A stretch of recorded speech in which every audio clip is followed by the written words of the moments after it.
Ada yang pernah nulis lontar? Sudah? Susah ya? Lumayan. Bikin pegal ya? Pegal. Bayangkan 1000 lembar lontar, sekitar 1000 lembar lontar. Itu kalau berapa ya? Coba bayangkan Anda tulis di batu. Enggak mungkin kan? Agak lucu. Tulisnya di batu. Coba ditulisnya di tembaga. Sedangkan produk kertas itu tidak punya budaya. Kertas itu produksinya dari mana? Pertamanya punya dari Cina. Pembuatan kertas itu lebih rumit ketimbang pembuatan lontar. Mungkin nanti bisa disinggung oleh Pak Lelan di pembuatan lontar. Lebih rumit membuat kertas ketimbang lontar. Sehingga kenapa lontar? Yang pertama karena satu bahan baku mudah didapatkan. Yang kedua mudah dipindah, dipinjam lontarnya dong. Kalau dulu pinjam, kalau sekarang kirim. Pinjam bakunya dong, nggak mungkin kan? Itu bisa gampang berpindah tangan karena lontar itu paling panjang berapa ya? 45 cm ya Pak ya? Paling 45 cm lontar itu gampang dipindah-pindahkan. Kemudian yang ketiga, dia itu tahan lama. Kalau dirawat dengan baik. Bayangkan lontar Salonarang di Leiden itu umurnya sekitar 5 abad. Sekitar abad ke-15 lontar Salonarang di Belanda gitu kan. Mereka lebih pintar merawat gitu. Umurnya itu sekitar 500 tahun. Bandingkan dengan di kita. Contohnya kami di staf berapa kali melakukan konservasi lontar ke pemilik-pemilik yang ada di masyarakat. Lontar itu kondisinya itu satu kalau nggak berbulan, dua hancur dimakan karya. Kenapa dimakan karya? Karena tidak ada yang merawat, tidak ada yang membaca. Karena yang membacanya itu sudah jarang. Nah, coba lanjut. Next. Bagaimana tradisi lontar di Bali? Yang pertama, sebagai media rekam pengetahuan masyarakat Bali. Maksudnya apa? Maksudnya pengetahuan orang Bali itu pada awalnya itu terekam, tertulis itu di dalam naskah-naskah lontar.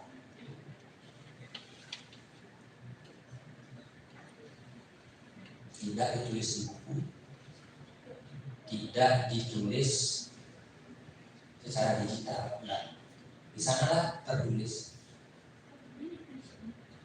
Nanti mungkin hari Minggu teman-teman akan diajak ke Birokratir, nanti itu perpustakaan lontar, kan banyak sekali pengetahuan orang Bali di sana. Yang asalnya juga dari Jawa sebetulnya, berbahasa Jawa kuno kan. Itu terekamnya di sana. Yang kedua, sebagai media ritual keagamaan.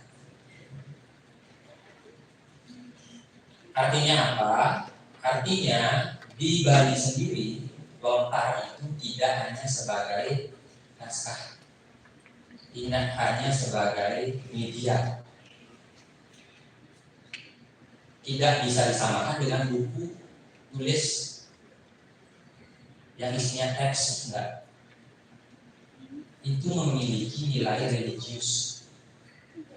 Itu kenapa kalau orang mau menulis lontar, benar-benar kalau orang Bali ya mau menulis lontar itu ada ritualnya sungguh.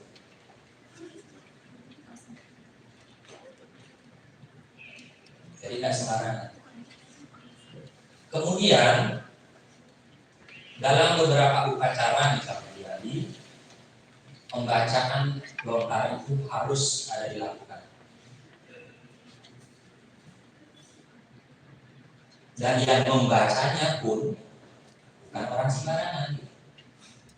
Minimal dia itu harus melakukan inisiasi. Yang namanya itu pawintanan. Itu bukan orang-orang sembarangan. Minimal dia itu sudah melakukan upacara pembersihan kesucian diri. Yang namanya itu pawintanan. Itu sama seperti inisiasi.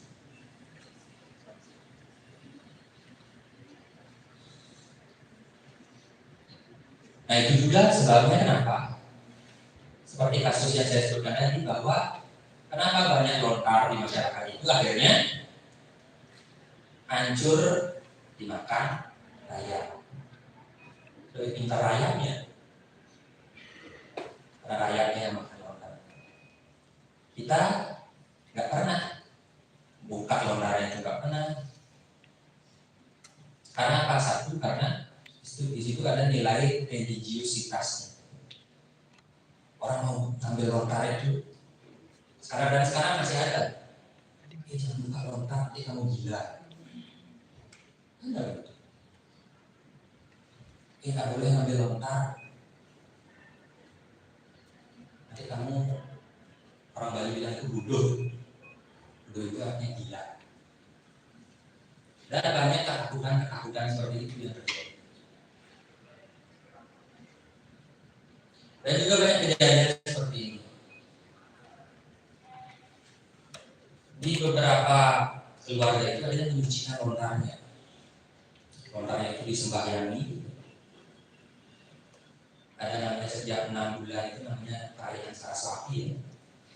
Jadi lontar yang orang yang memiliki lontar itu biasanya lontarnya itu akan dipasang. Sama seperti kalau teman-teman di Jawa itu yang punya keris itu jamasan itu apa itu ya, malam Asuro itu ya. Nah, itu kan kerisnya disucikan, dibersihkan. Nah, sama seperti itu. Kalau di Bali itu lontar itu biasanya dipacarain di hari Saraswati. Sekarang berkembang bukan hanya lontar, sudah mulai ke buku. Nah itu ada kejadian seperti ini. Yang punya lontar itu nggak tahu lontarnya isinya apa, karena nggak pernah baca. Diupacarai terus-terusan.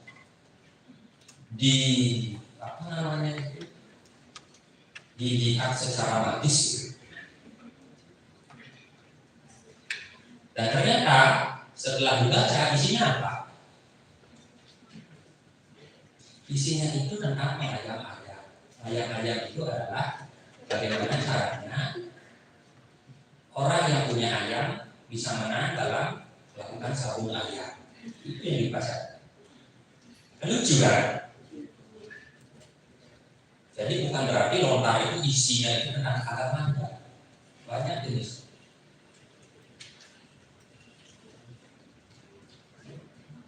Jenisnya. Itulah yang terjadi ketika satu, kita tidak berani membacanya, dan dua, tidak bisa membacanya. Akhirnya kita akan terburuk oleh pikiran sendiri.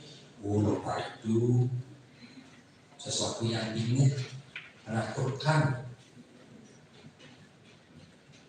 nggak boleh dibaca. Sama seperti teman-teman yang punya keris ya. Nggak berani buka keris itu kalau nggak mau dibersihkan. Kadang-kadang yang punya keris itu juga nggak berani buka kerisnya sampai habis, sampai karangan itu. Nggak kayak gigi satu. Yang punya keris satu itu karena orang tua itu ya punya dapat warisan itu usaha itu nggak pernah dibuka, nggak pernah dibersihkan. Keris itu mau dibuka itu kan nggak bisa dibuka, udah tarakan. Kenapa nggak pernah dibuka? Karena itu kan takut. Karena di masyarakat kita, ketika kita membicarakan tentang perlontaran, tentang perkerisan, pasti dianggap kuno kan? Dianggap kuno, dianggap apa namanya? Dianggap ahayul. Apalagi orang-orang pakai pakaian adat, ya enggak? Di dalam agak meluas sedikit ya. Coba nonton FTV deh. Pernah nonton FTV kan? Yang digambarkan orang yang kampungan, kemudian yang apa namanya, yang kaprok itu yang bagaimana? Pakai surga, pakai belangkon. Kalau yang dari Bandung itu biasanya apa namanya, tinggalnya itu di daerah apa itu namanya ya? Pihara-pihara tempat bingin itu. Yang ada apa, pihara yang dia kerjaannya itu memerah susu gitu. Nah, Lembang. Itu biasanya itu. Nanti dia nikah sama siapa namanya? Sama perempuan yang dari kota. Benar kan? Pasti itu mindset di masyarakat kita itu begitu. Yang pakai belangkon, yang pakai kambel gitu. Itu digambarkan itu orang-orang katrok. Iya, yang pembantu pakai apa namanya, sanggul gitu kan.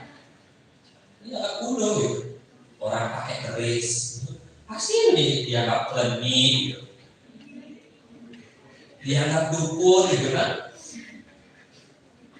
Enggak enggak? Ya itu kenyataan masyarakat. Nah itulah sebabnya kenapa Golkar itu menjadi tidak terawat. Kemudian yang punya keris juga nanti takut dihakimi gitu. Akhirnya begitu. Next. Nah bagaimana akhirnya tradisi Golkar itu bertahan di Bali? Saya nggak tahu nah, kalau saya tanya deh, kalau di Jawa gimana? Masih ada orang nulis lokal? Siapa yang dari UGM? Di mana? Kalau di Jogja? Nggak ada ya nulis lokal. Terus dari mana lagi ya? Bukan UGM dari mana? Surabaya? Nggak ada. UMS? Gimana? Ada nggak? Nggak ada. Dari Pajajaran? Apa dari Pajajaran? Di Pajajaran banyak. Ketemu juga tuh di situ. Naskah-naskah kuno itu kan. Tapi sekarang ada nggak? Ada. Untuk mengoleksi, tapi untuk menulis yang baru jarang. Kalau di Bali, kalau ditanya ya, loh kok di Bali masih bertahan gitu? Kan siapa sih orang yang mau sekarang nulis di kertas aja deh? Siapa yang nulis di kertas aja? Kapan terakhir nulis di kertas? Saya tanya. Kapan? Tadi malam. Karena ada keperluan. Kalau enggak, ini HP. Berarti itu sekarang juga di HP itu sudah ada. Ada apa itu? Voice nggak ngomong. Anak saya nggak bisa umur 3 tahun, nggak bisa ngetik, nggak bisa baca tulis, tapi dia bisa nyari Cocomelon di YouTube. Dengan cara apa? Dengan cara klik voice-nya Cocomelon. Wah, Cocomelon. Keterampilan menulis itu sudah mulai bisa telepati ya, keterampilan menulis. Ini sama seperti menulis lontar, kalau kita udah nggak ada keperluan apa, seperti di Jogja, kemudian di Bandung, karena ada keperluan apa? Bagaimana bisa bertahan kan? Tapi di Bali, kenapa hari ini akhirnya menulis lontar itu masih tetap eksis. Setidaknya tidak bisa dikompar seperti zaman dulu ya, tapi hari ini masih ada. Yang pertama itu karena satu, kebutuhan ritual seperti yang saya sebutkan tadi. Karena kepercayaan orang Bali itu masih satu, mengkeramatkan lontar, dibutuhkan saat upacara keagamaan. Mau tidak mau, orang mencetak, membuat membuat belangku lontarnya itu masih ada. Orang yang mau jual masih ada sekarang. Orang yang menulis lontar itu masih ada. Itu karena satu, keperluan ritual keagamaan. Mungkin kalau teman-teman yang lain karena di kepercayaan yang tidak menggunakan itu, ya nggak digunakan. Nah, penting menulis lontar. Kemudian yang kedua, karena eksisnya perlombaan di Bali itu biasanya karena peraturan gubernur setiap bulan Februari itu ada yang namanya bulan pasangan. Itu banyak lomba berpidato, kemudian lomba mesakul, mendongeng biasanya. Dan salah satunya itu ada lomba nyurat lontar, menulis atas lontar. Dan itu bergengsi. Banyak anak-anak dari SMP sudah mulai menulis di atas lontar. Nah, kalau teman-teman di luar mana ada lomba gitu? Tidak ada. Mungkin karena satu, susah nyari bahannya juga. Itu karena ada perlombaan itu. Jadi anak dari SMP itu, itu udah bagus-bagus sekali bisa. Kemudian selanjutnya yang ketiga itu karena lontar ini sudah jadi komoditas, bisa diperjualbelikan. Di Bali itu orang mau jual beli, mau membuat tulisan lontar, misalnya mau membuat teks apa misalnya kekawin Arjuna Wiwaha, kan itu kan tulis di bawah dalam bentuk buku, buatkan saya naskah lontar Arjuna Wiwaha, salin dari buku ini. Semua. Harganya berapa? Kayak Pak ya. Masih ada itu, karena orang itu sudah begitu punya lontar, dia itu semacam memiliki punya koleksi lontar itu tidak bisa dijelaskan dengan kata. Sama seperti orang punya keris ya. Apa sih keris itu? Cuma besi, kaku. Tapi bagi penggemar keris tidak bisa itu dijelaskan dengan apa? Dengan kata-kata itu. Ada yang suka hobi apa? Ada yang punya hobi apa? Hobi motor. Apa sih motor itu? Cuma motornya dua. Enggak bisa dijelaskan kok sebenarnya. Itu juga orang yang mau membuat lontar itu mahal gitu. Yang mau menulis lontar apalagi jumlahnya itu ratusan, buatnya itu harus menggunakan mood. Maksudnya ya, kalau nggak mood itu tulisnya bisa hancur gitu. Apalagi lontar itu bisa dihapus, kemudian nggak bisa.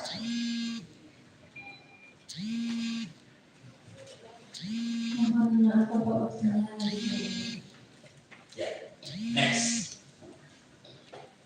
Nah, kenapa penting dilestarikan? Teman-teman, kenapa kita harus setidaknya bisa menulis dan bisa membaca? Ingat, tulisan di lontar itu akan berbeda tulisannya dengan tulisan yang ada di kertas. Teman-teman pernah membaca teks di lontar? Sama apa enggak? Enggak sama. Karena setiap orang itu penulisnya itu punya style yang berbeda-beda. Ada yang lurus, ada yang miring.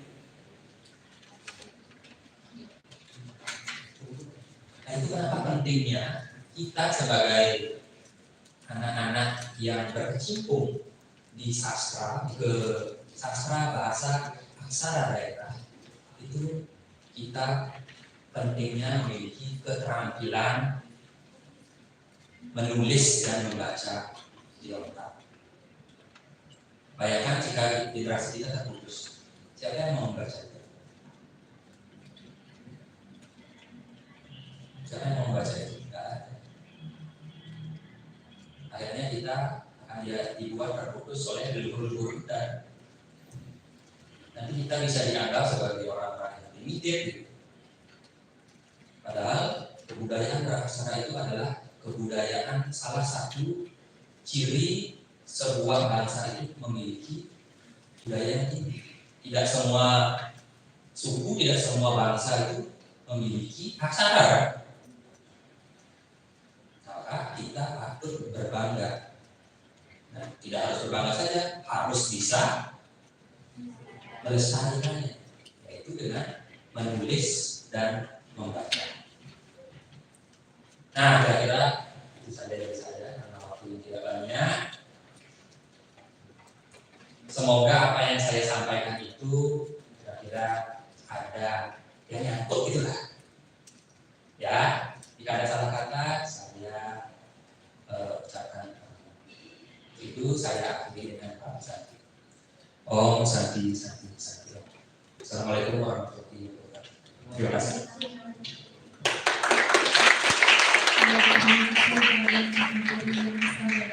Selanjutnya kita dengarkan lagi pemaparan materi dan juga teknik menulis di lontar dari Pak Relan. Untuk itu waktu sia-sia.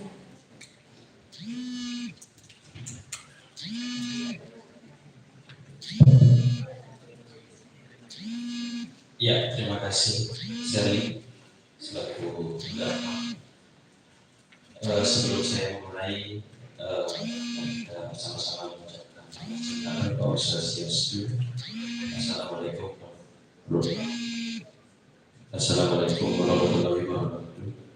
Salam sejahtera kita semua, salam kebaikan. Adik-adik semuanya, saya berhormat ya diberikan kesempatan berbicara di depan adik-adik redaksi di Pasar, ada yang dari UGM, ya, ada yang dari Solo. Kemarin saya dari Jogja, pas terlinggih sanatan agama gitu. Adik tahu ada sanatan agama gitu? Yang baru tahu? Saya ini sempat tanya di upacara kelas pasang. Jadi dari Solo, dari Bandung ya, kemudian dari Jawa, di luar Jawa, berarti dari Jawa sama Bali ya, Jawa sama Bali banyaknya, ya. Adik-adik sekalian, tadi Bapak aku Radia Wangsa sudah banyak sekali memaparkan tentang tradisi lontar di Bali. Sebenarnya tradisi lontar itu tradisi Nusantara, bukan tradisi Bali. Tradisi Nusantara. Karena dulu sekitar abad ke-4 sampai abad ke-8, masyarakat Nusantara khususnya yang memang mengenal aksara, ya, Sunda, Batak, Sasak, Bali, kemudian mungkin Melayu lebih belakangan, itu sudah mengenal media menulis aksara. Seperti dikatakan Pak Gurai, ada lontar, ada daun, ada kemudian batu, ada kemudian pagar, kulit kayu, kulit binatang. Nah itu. Ada yang tahu beruang? Ya, itu kan dibuat dari kulit kayu. Ya, itu. Sekarang mesti kita bisa bisa kita temukan. Mungkin serat-serat di Jawa dulu, sekarang kita lihat kebanyakan yang terbuat dari luar ya. Ya, ada yang juga pakai aksara Jawa, ada juga yang pakai aksara Arab mungkin ya. Di Jogja mungkin banyak yang masih kita lakukan. Setelah saya lihat di Museum Sorobudur juga tahu saya ke sana. Ada yang sempat lancok ke Perpusnas Jakarta, pernah. Ya, di sana juga kita punya koleksi rumah. Ya, dan yang paling istimewa itu naskah Merapi Merbau. Ya, yang memang beraksara Buddha atau aksara Kawi. Ada yang bisa sedikit aksara Kawi? Ada? Ya, dari Jogja ya, dari Solo masih punya tahu sedikit mengenai aksara Kawi. Nanti mungkin bisa dicoba. Sekarang saya mengajak adik-adik sekalian untuk mencoba praktek menulis lontar. Ya, mungkin masing-masing sudah alat-alatnya. Ya, tapi boleh dikeluarkan dulu, boleh dilihat apa-apa. Tadi saya lihat semua di atas dulu gitu, nggak dibuka-buka, apa isinya saya nggak tahu juga. Gitu. Silakan buka. Ya, bisa dilihat dua atas. Apa namanya daun, pisau. Wah ini bisa dilihat ya.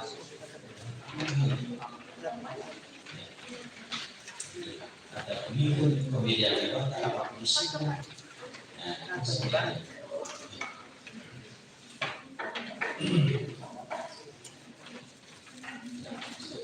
Ya lihat sambil jadi menyimak ya. Nah, karena waktu, kalau kita ngomongin lokal di Bali ya di Nusantara mungkin waktunya bisa berjam-jam dia ketinggalan agenda yang lain. Sekarang saya akan khusus mengantarkan adik-adik, mengajak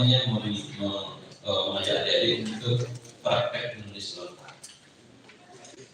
Adik-adik semuanya sudah pegang daun lontar atau belangko lontar. Kalau di Bali dikatakan belangko lontar. Kenapa? Karena kosong.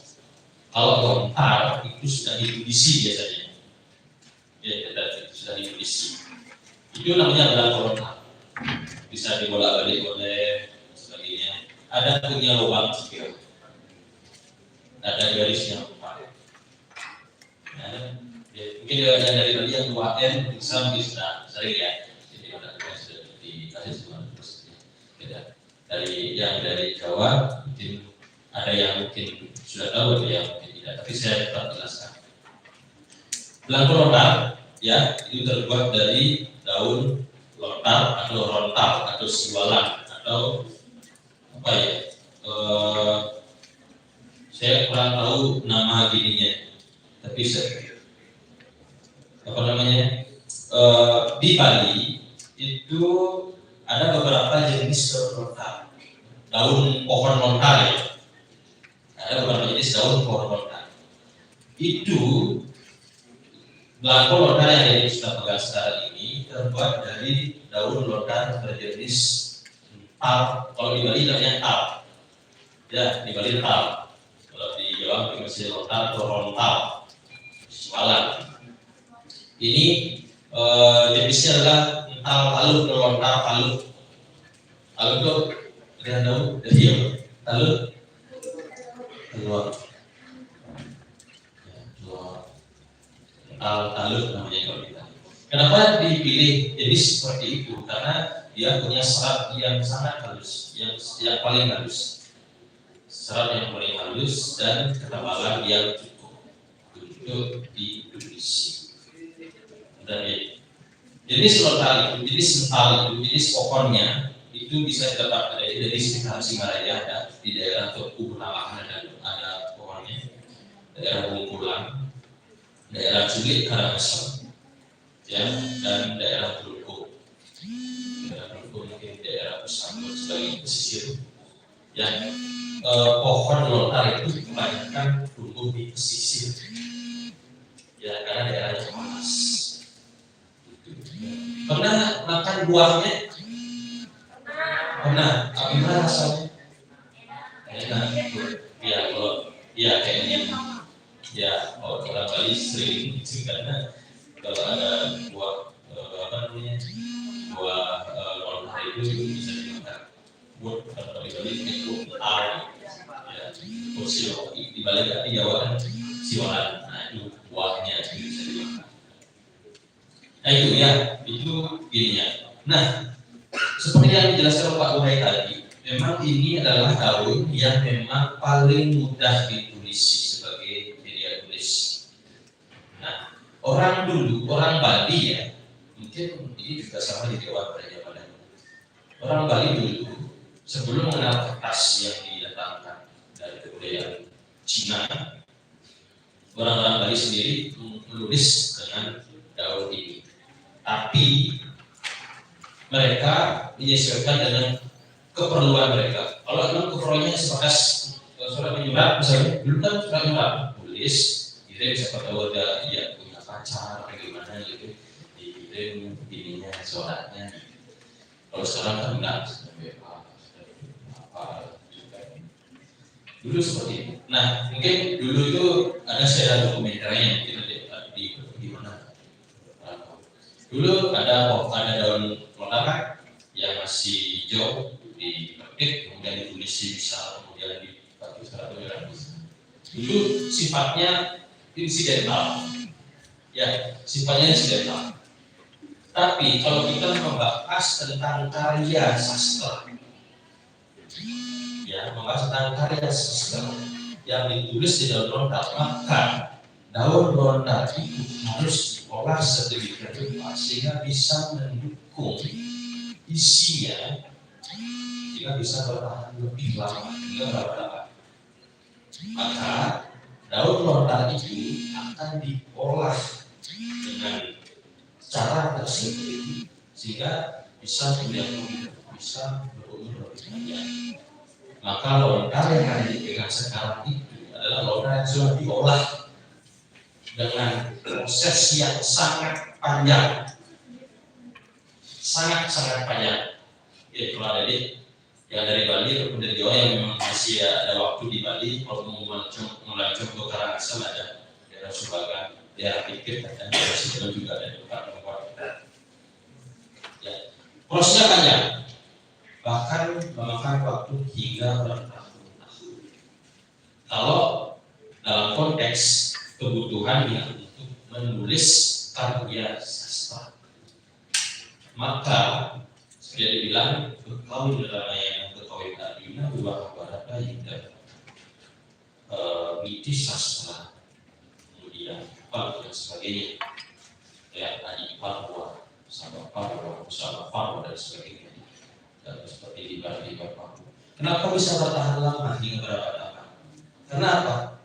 Dia diolah, diawetkan secara alami, sampai juga dirawat dengan baik di dalam periode atau pesanan tradisional pesanan klasik. Jadi lontar ini apa? Dari dipetik itu sudah ya dipilih hari baiknya, kemudian petiknya nggak langsung dipotong, sudah bertanah, tidak boleh jadi bertanah, bertani. Kalau jadi bertanah dia akan bertanah pecah seperti ini. Kemudian dipilih lebar yang lebar yang cukup. Ya, ini kalau lontar seperti ini lebarnya berapa? Ya, tidak semua. Satu kipas itu dipilih tengah-tengah sisi kanan dan sisi kiri. Itu nanti satu kipas itu mungkin hanya sebatas berapa ya, tak lebih dari 20 lembar. Ya, itu ya seleksinya sesuai dengan ukurannya. Dan daunnya pun yang dipilih tidak semua. Yang dipilih adalah apa? Setengah tua, setengah muda, atau kemiringan daunnya itu 45 derajat. Tidak terlalu dia rendah, tidak terlalu dia ke bawah, tidak terlalu dia lurus ke atas. Ada yang lereng segini. Nah itu yang dipilih. Tidak semuanya satu pohon daunnya semua dihabisin lah. Dipilih. Makanya satu pohon itu mungkin tidak sampai ratusan lembar bisa dicari. Nah itu. Ya kalau kepentingannya sekali lagi itu keperluan menulis biasa. Kalau dalam isi karya baik sudah menjual tahun yang memang tidak perlu halang. Nah itu. Kemudian setelah dipetik di gula rusuknya dihilangkan, kemudian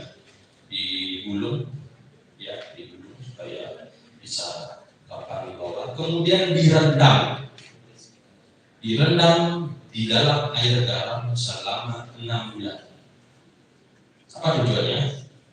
Tujuannya adalah untuk menghilangkan zat klorofil, zat daun dan zat glukosa. Sehingga apa?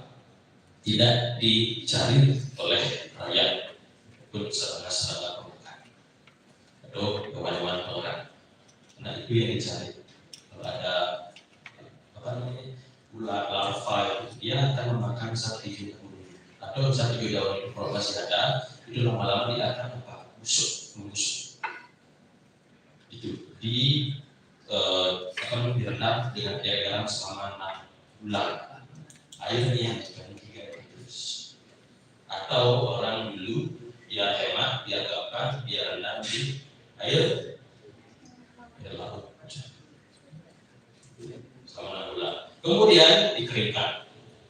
Setelah dikeringkan dipotong sesuai keperluan. Ada yang berapa senti ya, 30, 25, 35, 40 sebagainya sesuai dengan seberapa yang bisa di.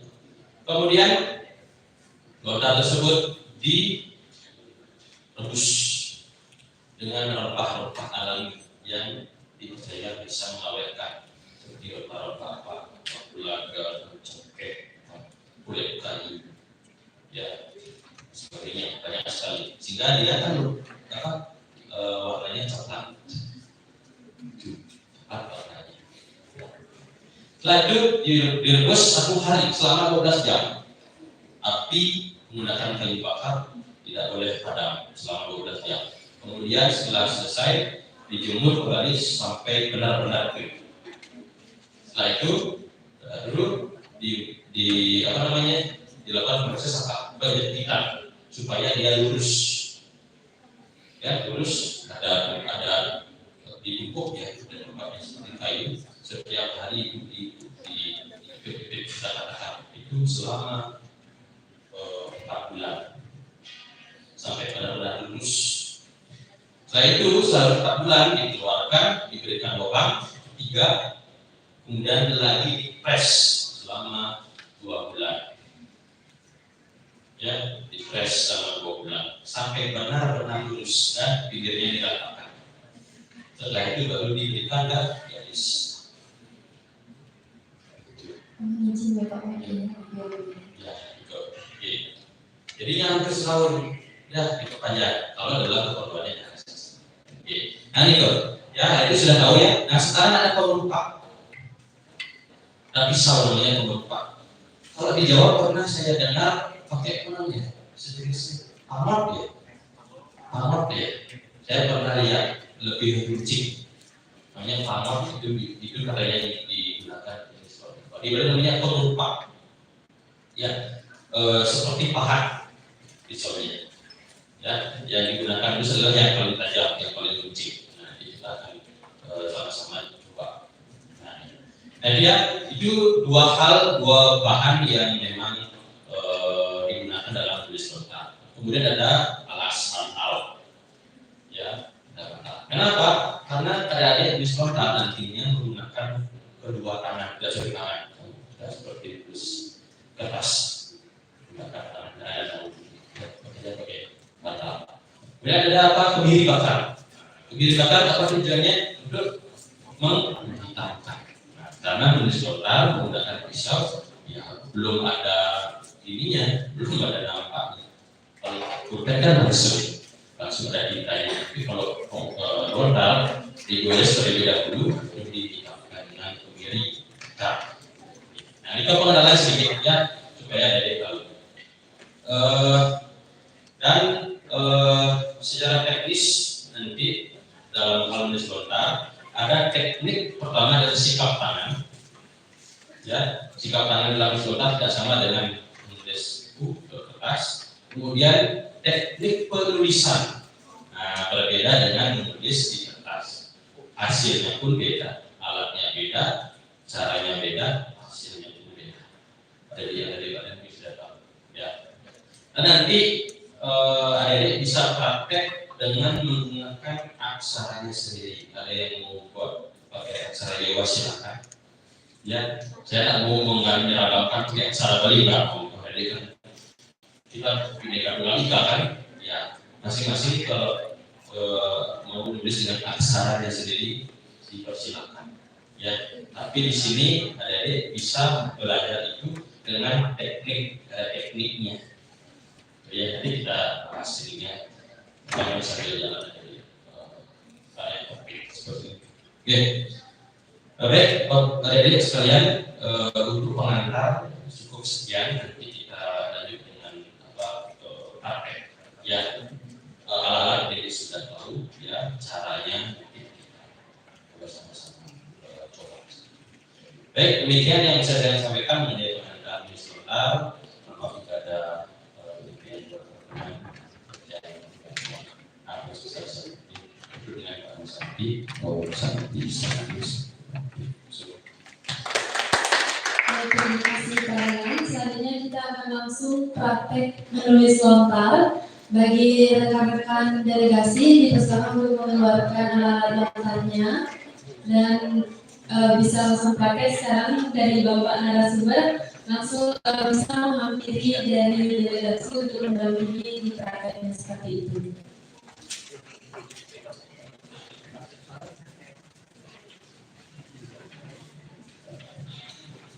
Oke, adik-adik kita lanjut ke praktek ya. Nah, jadi bisa perhatikan ada 4 garis di setiap sisi. Ya. Kemudian ada kolom yang paling kecil. Sudah kelihatan kolom yang paling kecil? Nah, ini adalah bagian yang paling atas. Jadi bagian paling atas. Oke. Berarti adik-adik tulisnya dari arah sini ke arah kanan menjadi lubang tengah. Sebenarnya dari perlu pensil untuk apa? Buat garis warna. Nah, supaya garisnya arah kiri dan arah kanan. Tapi ada bisa mengira-irakan aja. Berikan jalan dari lubang untuk memulai menulis. Ada yang tulis ke arah kanan, kemudian mendekati lubang, berarti bergerak, kasih spasi, kemudian jadi lubang. Berikan jarak sama seperti tadi, berjalan lanjut kanan, ya seperti periode tadi. Oke. Nah, adik-adik, sekarang cara memegang pulpaknya. Nah, kalau yang ini harus kedua tangan sebelahnya. Kalau yang nggak pakai ini, apa kedengaran?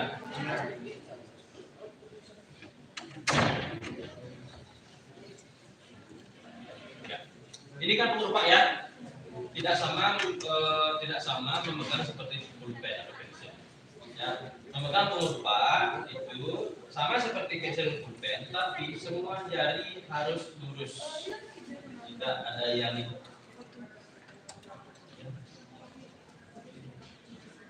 tidak boleh seperti ini, tidak boleh. Terus, ya. Telunjuk berada di atas, ya, telunjuk berada di atas. Jari tengah berada di bilah sisi kanan. Nah, seperti ini. Ya, sudah. Ya. Kedua jarinya jari manis dan jari kelingking ini tugasnya adalah untuk menjepit lontar dari atas. Ya, sudah, pertahankan posisi ini. Sudah kan, tangan kanan aja, kanan kiri jangan dulu. Lipat dulu tangan kirinya. Ya, sudah. Ibu jari diam di sini. Ya. Tugas jari tengah adalah menekan pulpak ke arah bawah. Menekan ke arah bawah. Jari tengah bertugas untuk menahan pulpak dan mendorong ke arah kiri.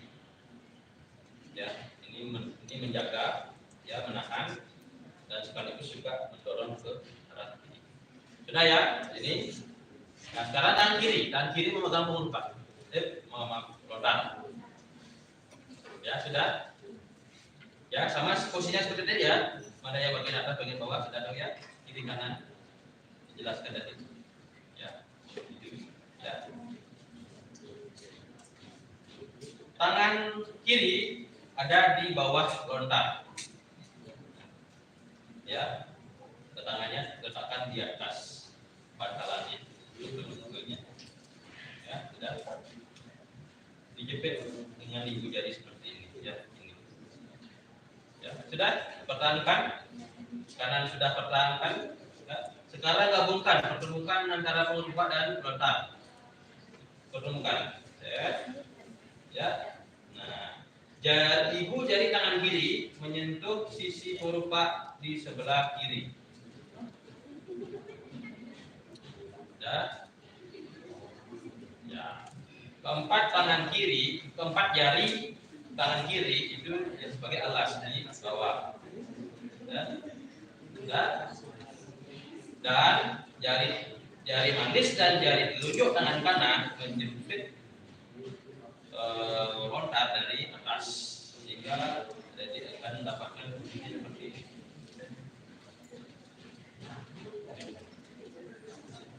Ya. Ini posisinya. Ya. Ibu jari tangan kiri itu tugasnya adalah apa? Mendorong ke arah kanan dan menahan dari dorongan dari tangan kanan juga. Jadinya jari tengah itu menyentuh lontar. Ya. Jari tengah menyentuh lontar seperti ini.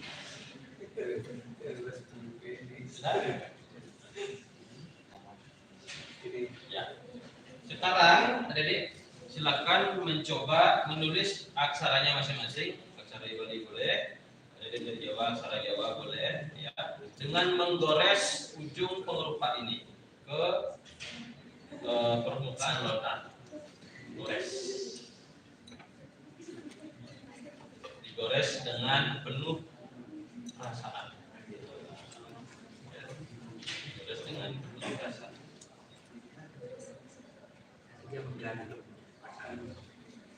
Kalau aksara tadi dia ditulis di bawah garis gantung. Kalau aksara Jawa kayaknya menggantung juga ya, sama gantung juga ya, di bawah garis. Sama dengan biasa. Jadinya kalau aksara Bali pengambil aksaranya itu di atas garis. Ada ulu, ada pepat, ada surang, itu ada di atas garis. Aksara Jawa juga sama ya. Ada pepat, ada ulu, ada surang, ada dia ada ya, itu ada di atas garis. Silahkan digores dengan tetap mempertahankan sikap tadi. Tangan kiri mengikuti tangan kanan, jangan sampai dia bercerai-berai. Satu tangan kiri di jauh, tangan kanannya jauh. Ya.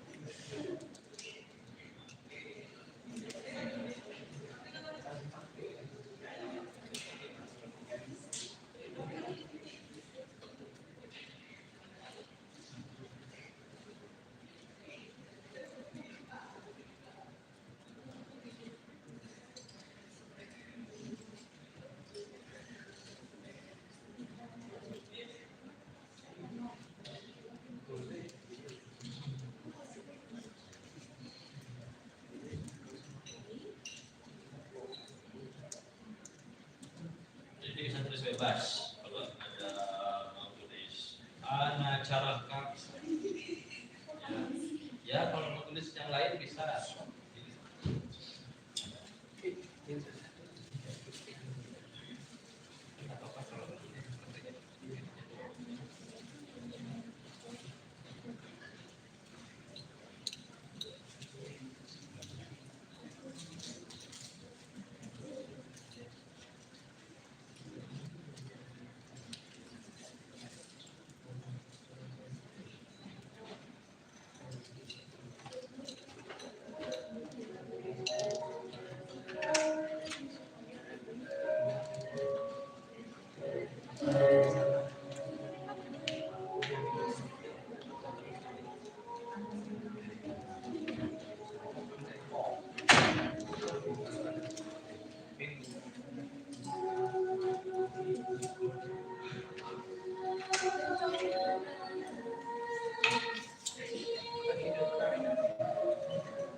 masih ada bacaan.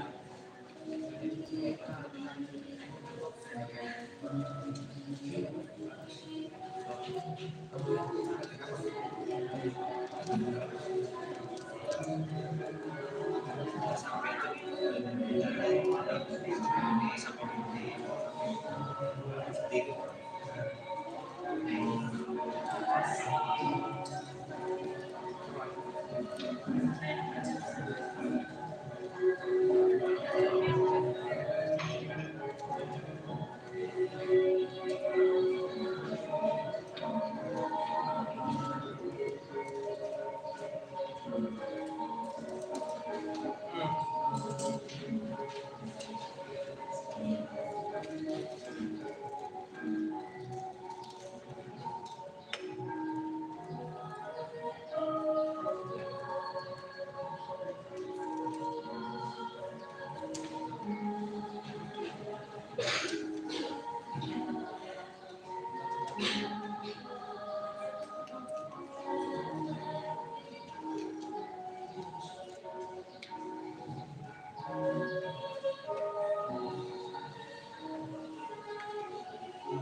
jadi karena waktu ya kita tidak dapat waktunya.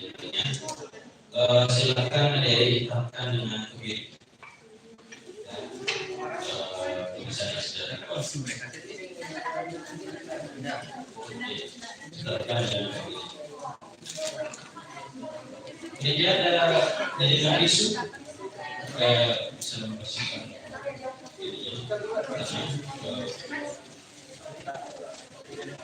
Jadi bisa menghidupkan dengan alam kegiatan langsung. Ya, misalkan aman ke dirinya kita masuk ke dalam goresan. Ya, masuk ke dalam goresan.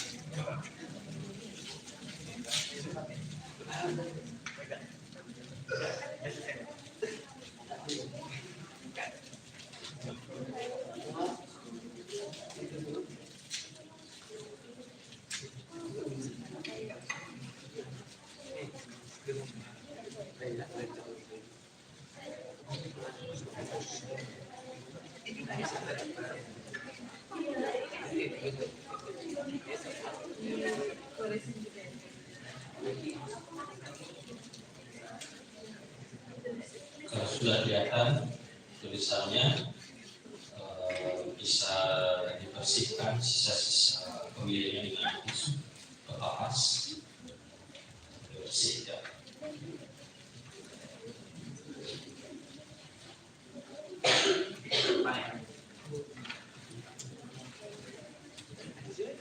Panitia ini lontarnya dibawa masing-masing peserta, langsung dibawa. Ya. Ini bisa jadi gunakan benar-benar menjadikan kalau sudah pulang tempatnya masing-masing.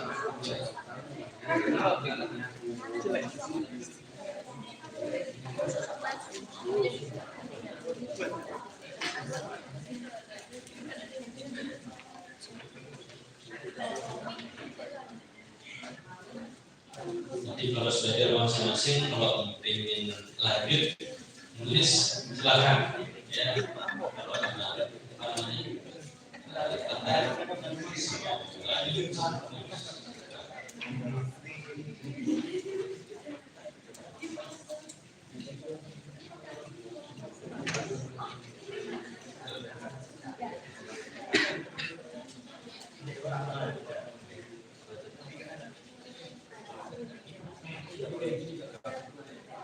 ya boleh difoto, boleh di up media sosial boleh.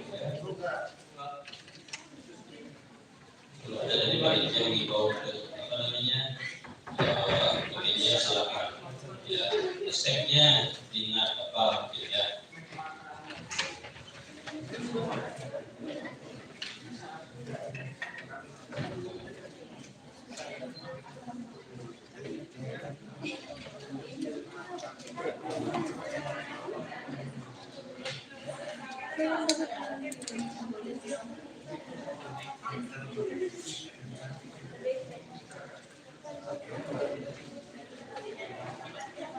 Gimana?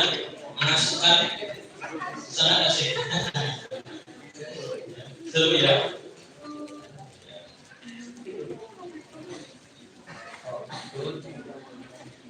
Mudah-mudahan dari semua terbaik. Setelah ini bisa ya kalau ingin lanjut buat apa mungkin menulis apa.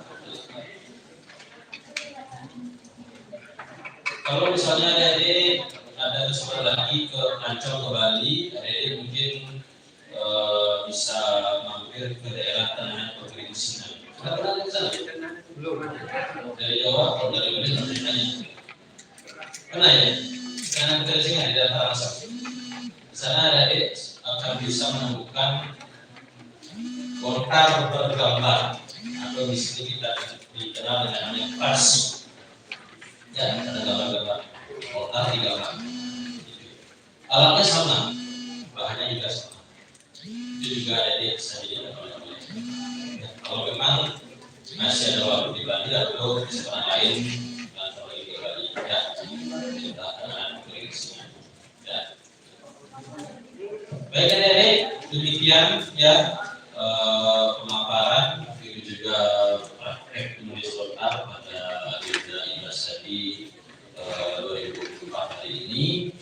Ya, saya selaku narasumber juga Pak Luhaya Bangsa senang sekali bisa menemani adik-adik dan mudah-mudahan apa yang adik-adik ikuti hari ini bisa bermanfaat ya, khususnya mengenai budaya literasi ya sudah menjadi inspirasi. Adik-adik, sekian ya. Sekali lagi kalau ada yang kurang berkenan, saya mohon maaf sebesar-besarnya. Ya, jadi kita tutup dengan nama Santi, Om Santi, Santi, Santi. Assalamualaikum warahmatullahi wabarakatuh.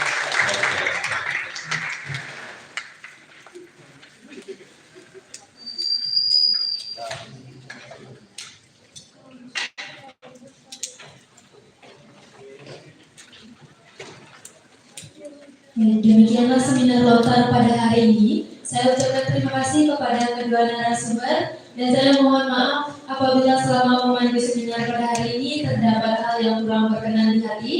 Saya akhiri seminar pada hari ini dengan salam Om Santi Santi Santi Om. Wassalamualaikum warahmatullahi wabarakatuh. Shalom Namo Buddhaya, salam sejahtera bagi kita semua. Salam budaya. Lestari budaya. Untuk waktu saya kembalikan ke MC.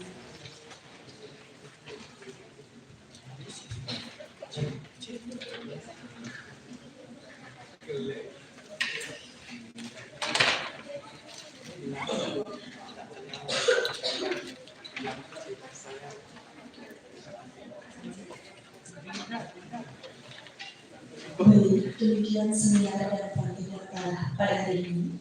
Acara selanjutnya yaitu penyerahan sertifikat kepada narasumber. Untuk itu kepada Ketua Panitia Dipersilakan untuk menyerahkan sertifikat ke narasumber.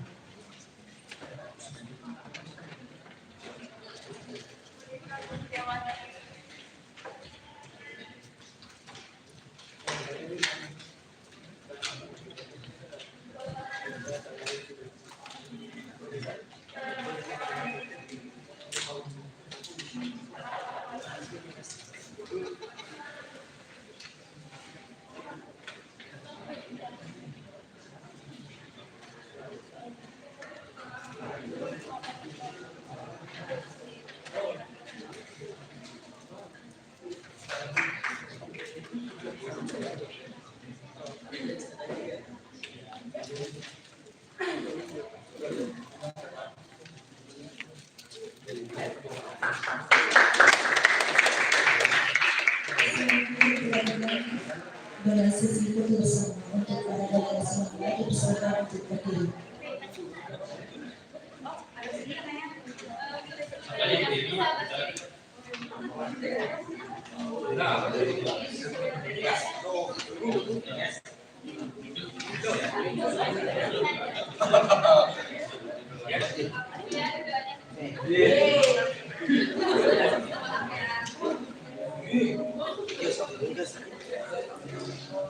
Baik, persilakan.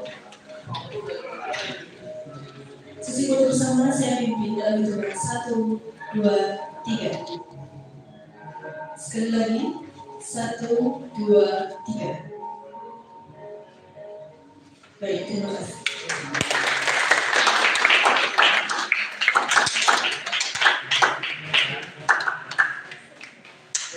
Demikian acara seminar lomba pada hari ini untuk alat yang didapat saat praktek bisa langsung dibawa. Saya selaku MC dan mewakili panitia acara mohon maaf apabila terdapat hal yang perlu berkenan di hati. Akhir kata saya tutup dengan salam. Wassalamualaikum warahmatullahi wabarakatuh. Salam. Namo Buddhaya. Salam sejahtera bagi kita semua. Salam budaya. Indonesia Raya Bebas dari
Baik, rekan-rekan sekalian, sekarang akan dilanjutkan dengan lomba untuk lomba PPI, lomba LKTI, dan juga lomba musikalisasi puisi. Untuk masing-masing lomba dari musikalisasi puisi, apakah ada ganti baju lagi?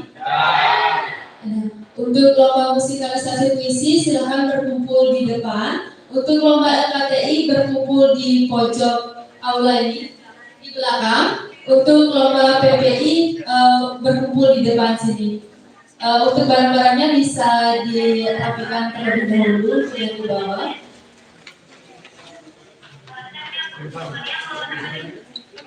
Lomba musikalisasi puisi siapa yang mengantar? Mereka mau ganti baju dulu. Siapa yang antar?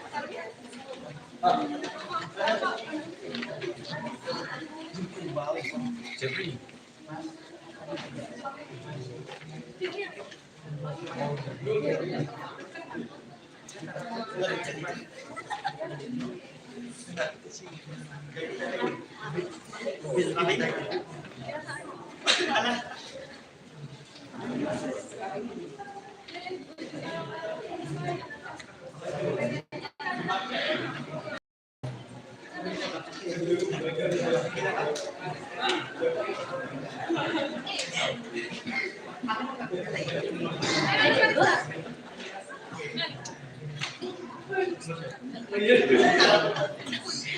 LKTI-nya bilangnya Karista ngajari. Karista langsung LKTI. Organisasi puisi, ini PPI.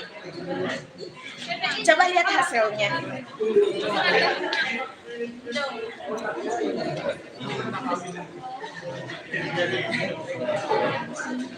Baik, mohon perhatian semuanya. Untuk kakak-kakak rekan-rekan semua yang lomba LKTI bisa ikut dengan Karista, bisa angkat tangan Karista. Untuk yang PPI bisa ikut dengan Wika.